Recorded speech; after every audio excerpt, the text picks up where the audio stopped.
Ang topic natin ngayong araw na ito, the Marcos template and how Junior is doing. Sabi ni Ma'am Jeng, back to regular programming na tayo. Actually, late pa nga eh. I wanted to start earlier, kaya lang super pagod. I've been working most of the day.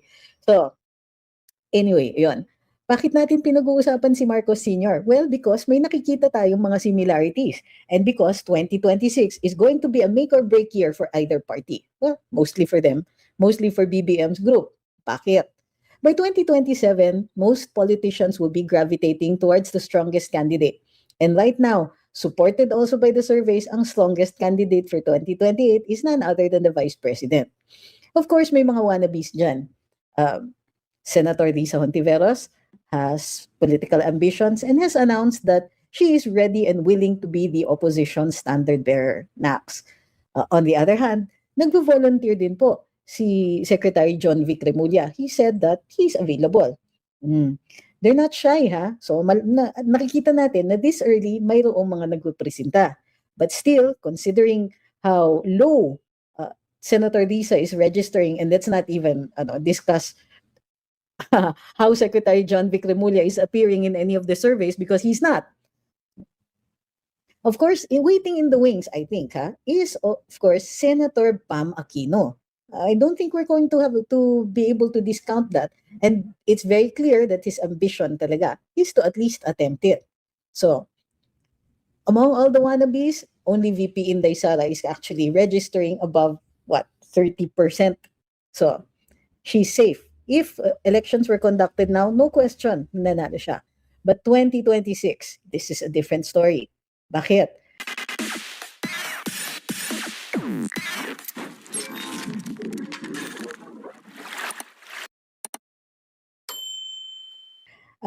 I think that the administration really felt that they were going to win an impeachment last year. In February last year, they were so confident, they waited until the last minute. And if the stories are true, if what BBM says is true, and the text message that he sent to his people is true, then he didn't want an impeachment. But Speaker Martin Romualdez decided, well, he knew better, o di sige go. And it was so cynically conducted, meaning walang ebidensya, walang kaso, walang anything. Bare allegations, binalahura nila, they manipulated, or this is how it looks, they manipulated the Quadcom hearings or whatever hearings there were in order to make VP Inday look bad. So yung kanyang hearing on her budget, yung hearings regarding her confidential fund, bakbak lang sila ng bakbak because they were looking for something to hang an impeachment on. Okay, so naghang sila. They conducted an impeachment. But the manner that they conducted that impeachment was so cynical. Because let's face it, although people say it is a numbers game, that's true. But that numbers game still needs to be based on something. Hindi pwedeng ayaw natin to, impeach natin siya. The Constitution requires certain grounds. O bakit pa magkakaroon ng certain grounds kung hindi niya naman susundin?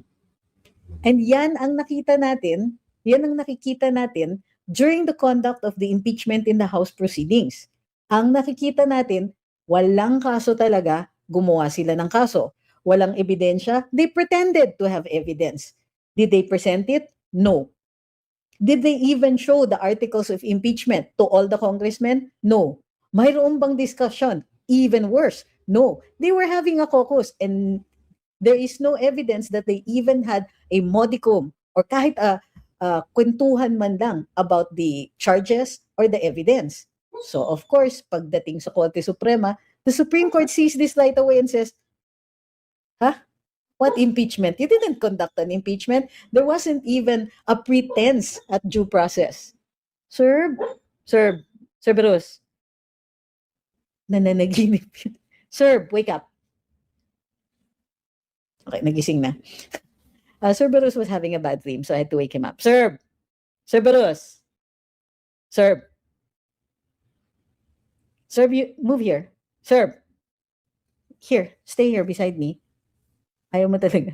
He likes it. Mas malamig kasi dun sa other side ng room. Okay, back to the topic. So, ayun ang so because it was so cynically conducted, imposible naman na hindi tayo ma-affect. And these are major contributions to the low trust and approval ratings of the president.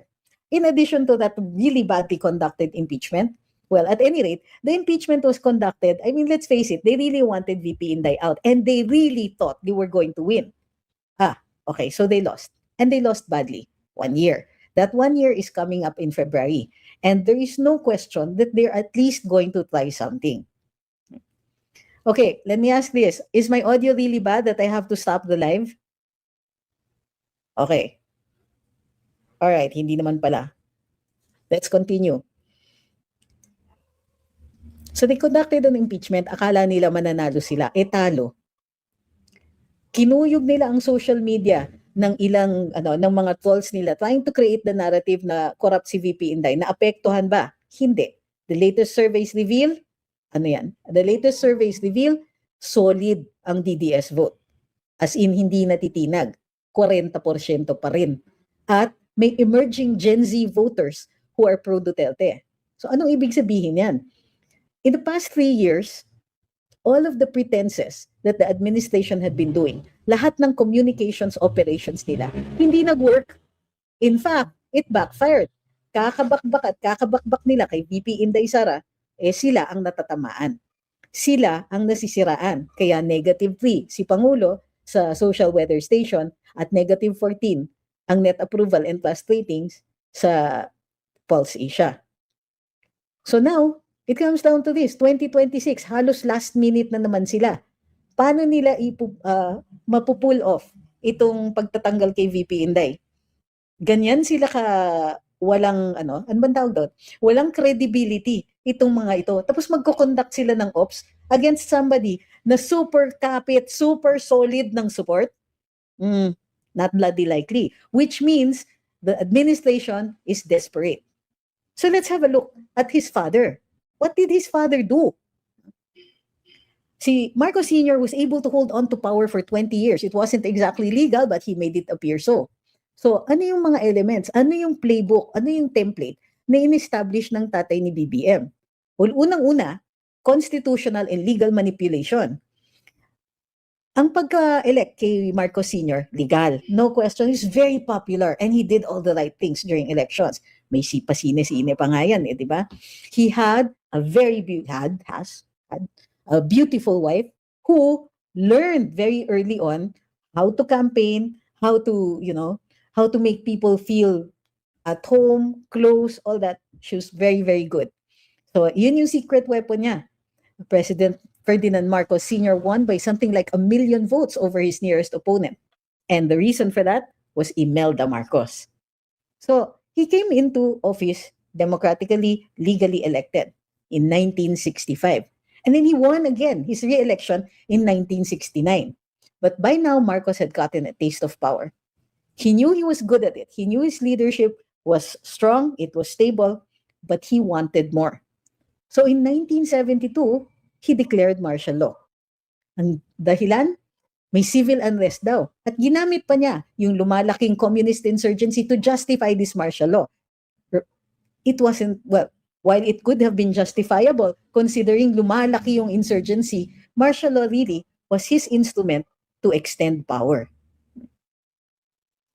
So, Proclamation 1081, di ba? September 21, 1972.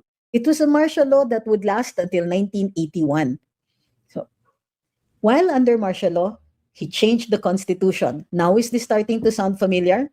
He replaced the 1935 constitution with a parliamentary system. In the parliamentary system kasi, kung prime minister ka, you can retain power. You just need to be elected by your district every time, every election. But the parliamentary system under Marcos was hybrid. May presidente pa rin, and the prime minister was Cesar Rivera. But the fact was, Marcos was still pulling the strings. So, in the meantime, he maintained sweeping powers because nagkaroon din siya ng legislative powers. He was not only the executive, he was also the legislative. So, partly, while he maintained the Batasang Pambansa, he also allocated to himself the power to make laws. But in addition to that, he also allowed himself to have a modicum of judicial power. Through the arrest, search, and seizure order. He created the ASO. Ano yung ASO? It was an order he could issue, or he delegated it, most of it, to his defense minister, Juan Ponce Enrile. This ASO, this order, allowed the military to arrest persons based on a finding made by the executive himself. An arrest under an ordinary circumstances is issued only by the judiciary and only under circumstances, particularly a finding of probable cause. Without probable cause, nakakapag-aresto si President Marcos Sr. through his defense secretary ng kahit na sino, civilian and otherwise. The military also, during the early period of martial law, were trying civilians. Now, under normal circumstances, walang ganon.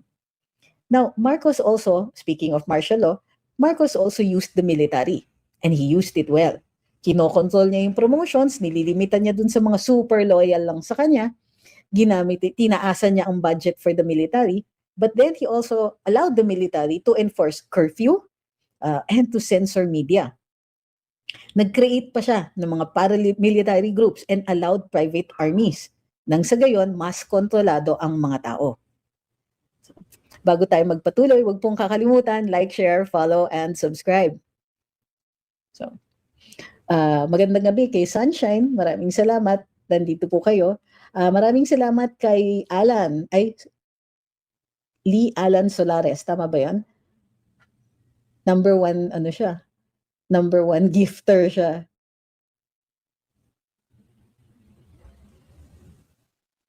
Okay, next.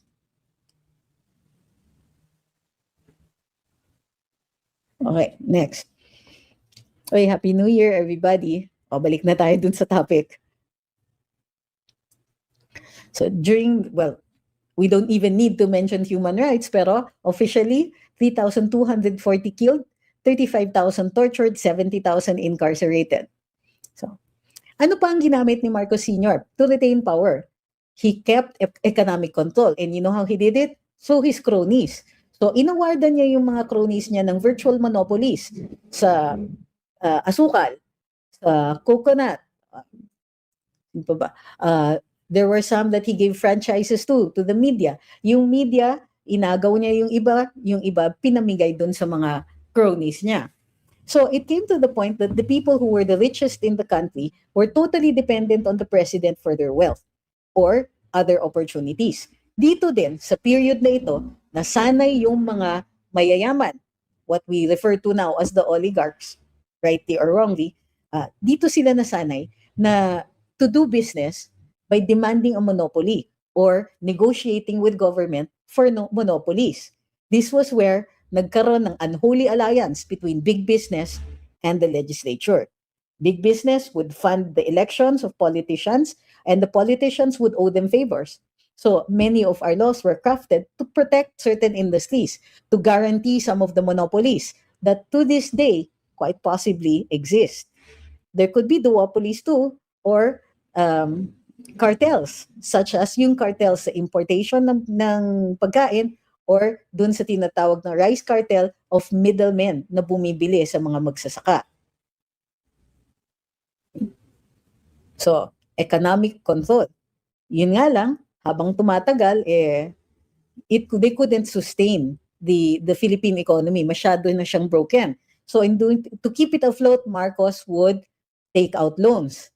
And he also entered into, he came to an agreement with the US. The US backed him on the premise that he would continue to allow the US bases here.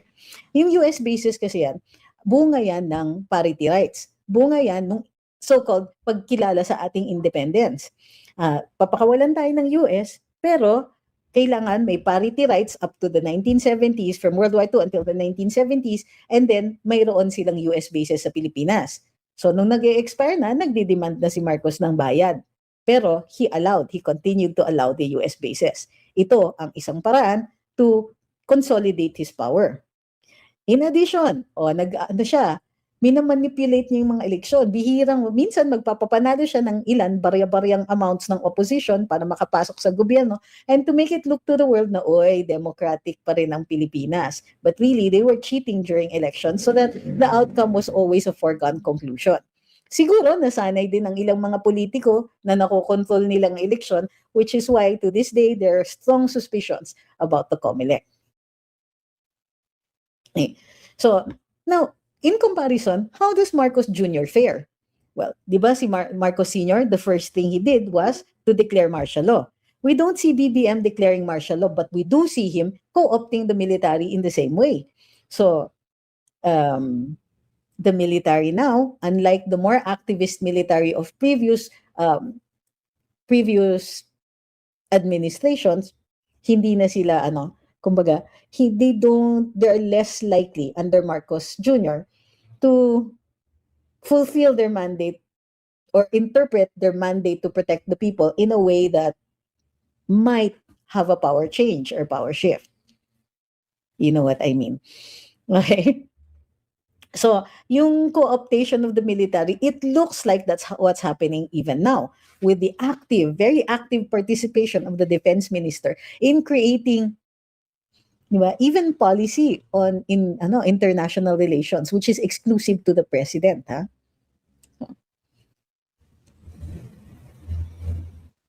Is there oppression? Well, what we see now is a modern day version of the censorship of the Marcos administration. Probably not at the same level. Pero nakikita natin na marami na sa mga atin sa social media ay kinakasuhan. But they're not being sued by ordinary citizens just trying to protect their reputations through libel suits. No. A lot of our vloggers who are the equivalent of the strong media opposition during Marcos Sr.'s years ay sila yung mga kinakasuhan at kinakasuhan ng mga politiko. So when it is a politician, particularly a sitting politician, that sues a vlogger, you're talking about an unequal power equation.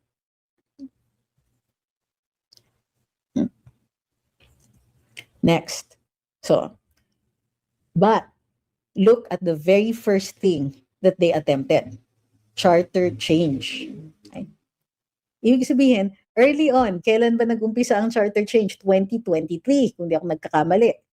So, 2023, umiikot na. And we had noticed, in fact, Luminous was the first to notice and to start posting or raising the alarm on it. And then we were so excited that former President Duterte took up the cause.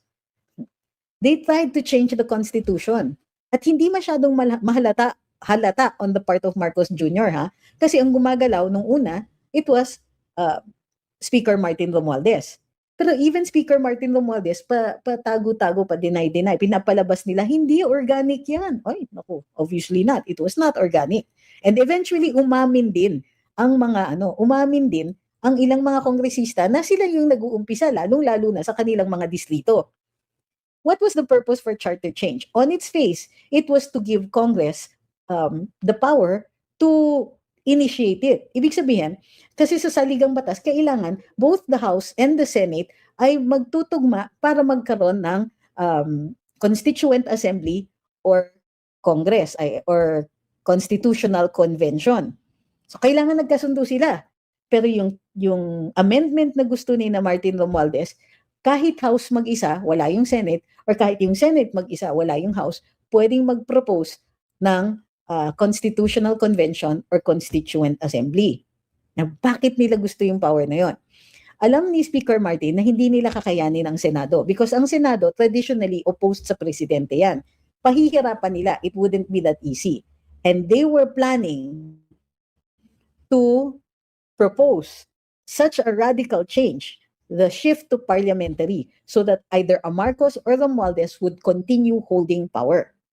Kung kunwari, si Martin Romualdez naging Prime Minister, hindi na niya bibitiwan yan. Ang laki ng possibility that they were going to change also the term limits. So sila na lang ang hahawak ng power. This was early on. This was 2023. Nag-propose na kaagad ng charter change.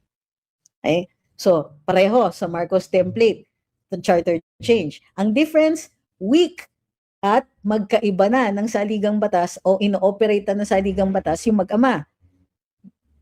Unfortunately for Marcos Jr., hindi niya naipasa yon. So, extending himself in power, he will need more. Economic control and crony capitalism, ginagawa din ito. Bakit? Sino lang ang kumikita? Notably, yung mga tumulong sa kanya sa eleksyon. One of the first things that BBM did after he won, maraming pinaalis doon sa campaign headquarters. Pero meron pa rin nakakapasok. At yung mga nakakapasok, yung mga diretsyo doon sa kanyang lungga sa 7th floor. Sino lang nakakapasok? Puro mayayaman. The industrialists, the oligarchs, yan. Meron pa silang maliit na may picture sila na nagiinuman sila doon after the elections and after BBM clearly had won. At hindi siya shy. Marami siyang binigyan ng mga opportunities dito sa mga tao who also gave him a lot of so-called campaign contributions. So, in that sense, pareho sila. It's a way of consolidating power kapag kakampi mo ang mga pinakamayayaman sa bansa. Kaya kibera siya sa mga ordinaryong mamamayan. Kibera siya dun sa healthcare, kibera siya sa edukasyon. Deadma siya sa presyo ng pagkain kahit ang mahal-mahal. Ang importante sa kanya, happy ang mga mayayaman niyang kaibigan. Like his father, mayroon din siyang mga foreign loans. Ang tatay niya, sinimulan niya yan eh. Dahil nauubos, syempre, ninanakaw ang kaban ng bayan, nagre-replenish siya by securing loans. Yung mga loans na sinecure ni Marcos Sr., hindi biro yun ha. Ang external debt, 2.5 billion in 1970, naging 26 billion. US dollars ito ha, in 1986. So, paano natin babayaran yon? It took a while. And in fact, we completely paid off our debts, our historical debts, only in the Arroyo administration. Ganun katagal, almost 30 years. Yung mga ninanakaw din, yung mga loans na yon, misappropriated din. Meaning, tuloy-tuloy pa rin ang ligaya, tuloy-tuloy pa rin na busog ang mga bulsa. Yun nga lang, hindi nag-improve ang ekonomiya, at eventually, this was one of the motivators for the 1986 revolution. Electoral manipulation. Again, we see that there are attempts, but the president admitting that he was very disappointed with the outcome of the midterm elections means that you had access to all that power, but you still didn't know how to use it. International support. Like his father, dumikit siya sa mga kano.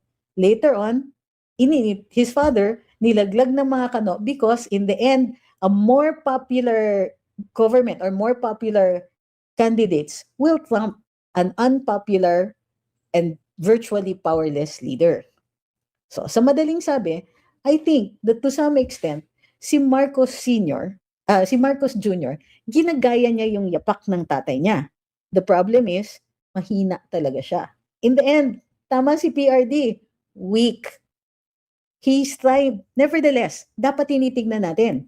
He is trying to hold on to power. So it's 2026. Something like 600 plus days to the next administration.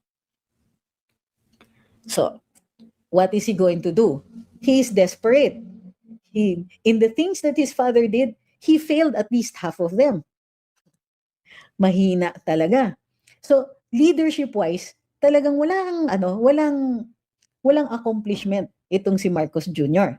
And as much as he would like to extend his term, his options are very limited. But he needs to hold on to power. Bakit? When he steps down as president, even with Boying Remulla acting as his rear guard, when he leaves, it's very likely that cases against him are going to prosper. And not just against him, pati mga kamag-anak niya, mga kaibigan, and so on. Maraming maglalaglag sa kanya, lalong-lalo na pag hindi na siya presidente. So, he needs to make sure na hindi Duterte ang makaupo. Again, this means 2026 will be the year of desperation for the Marcos admin. They're going to throw everything at VP Inday. And yes, mataas ang moral natin, kaya natin salubungin ito. But we must also be observant. Tignan natin kung papunta na sila sa mga attempts to try to consolidate and hold on to power.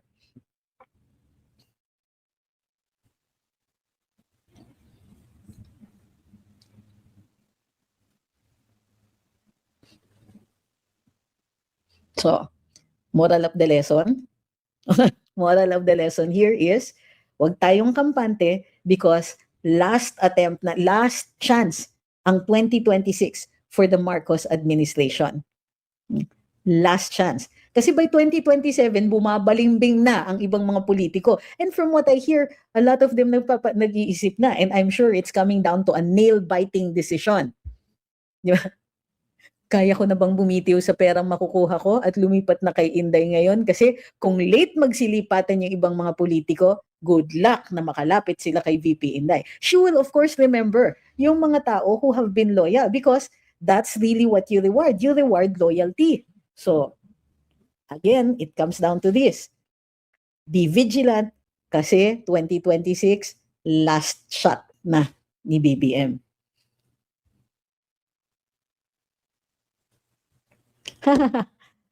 Patol muna ako dito sa isang sa isang poll. Sabi ni Phoenix, VP nyo mukhang tanga. Presidente mo, tanga. Gusto nyo ganyanan? Gusto nyo ganyang kababaw yung diskurso? Malamang, troll ka nga lang. You have no political discourse in you.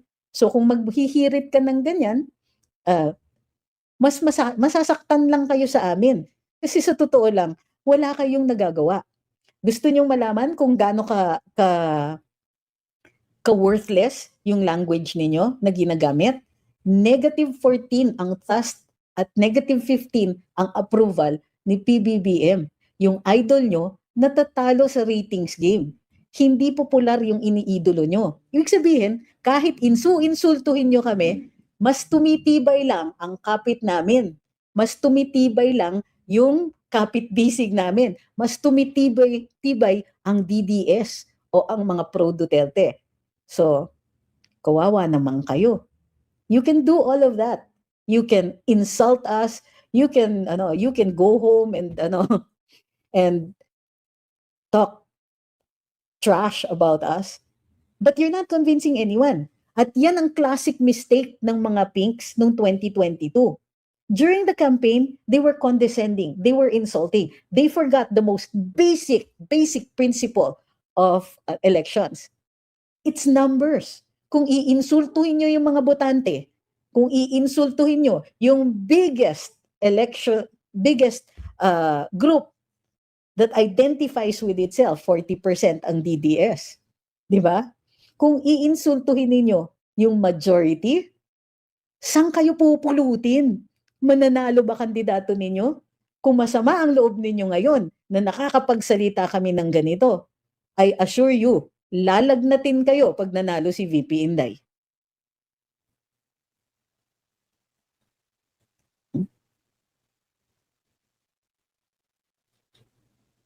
Sabi ni Shook Twist, with a -14 trust rating, parang pati admin trolls ayaw kay BBM, deep in their hearts. Oo nga eh.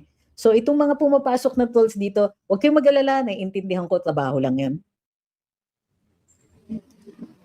Hi, Ma'am Yvette. Sabi ni J.R. Lim, yung let me educate you na linyahan nila, ayun, basura. Totoo. And yung trolls na hinahire ni Marcos Jr. at ni Martin Romualdez dati na siguro existed pa rin kasi nagdadagdag sila ng consultant sa house ngayon. It means, good luck. Mag-ano na kayo, mag-alsabalutan na kayo. Ngayon pa lang ganito kaaga inagaranti na ninyo, matatalo kayo. Because, wala kayong naitulong. Gusto ko nga kayong awardan Maraming salamat. Ito award ninyo dahil sa ganyan ninyong attitude at sa ganyan ninyong strategiya, lalong tumindi at lumakas ang kapit namin kay VP Inday. Lalong tumindi ang loyalty namin at lalong tumindi ang pagsasamahan namin to reject the likes of your boss.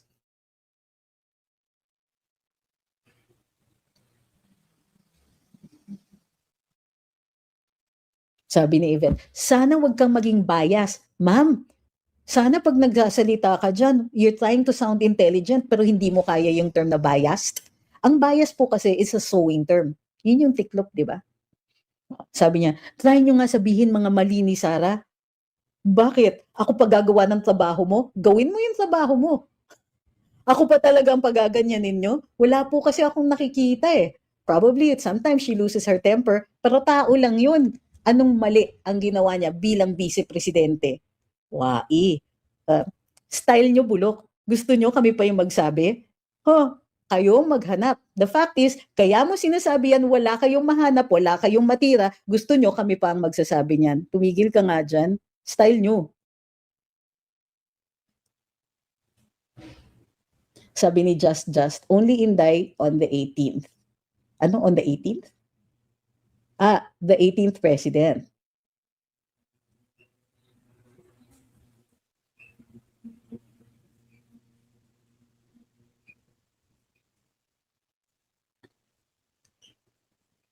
Sabi ni Josel, now I understand why VP Sara said na mapapagasto sila ng malaki para lang maging relevant pag kinanti siya.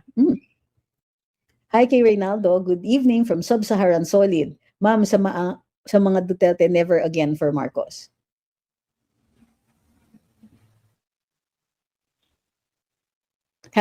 Sabi ni Ponyos, fake news daw yung about kay Boying. Buti na lang talaga, time-bound ang fake news. Baka bukas hindi na, grabe kayo.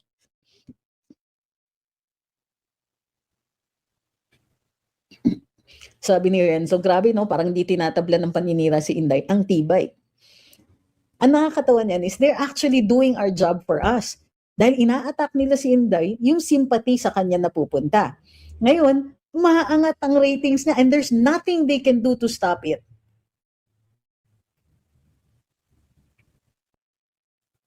Sabi ni Strictly, lahat ng nakapalibot kay BBM are purely transactional relationship. As long as the money is flowing, they will keep on moving. Alam natin na perang nakaw lang ang meron mga yan.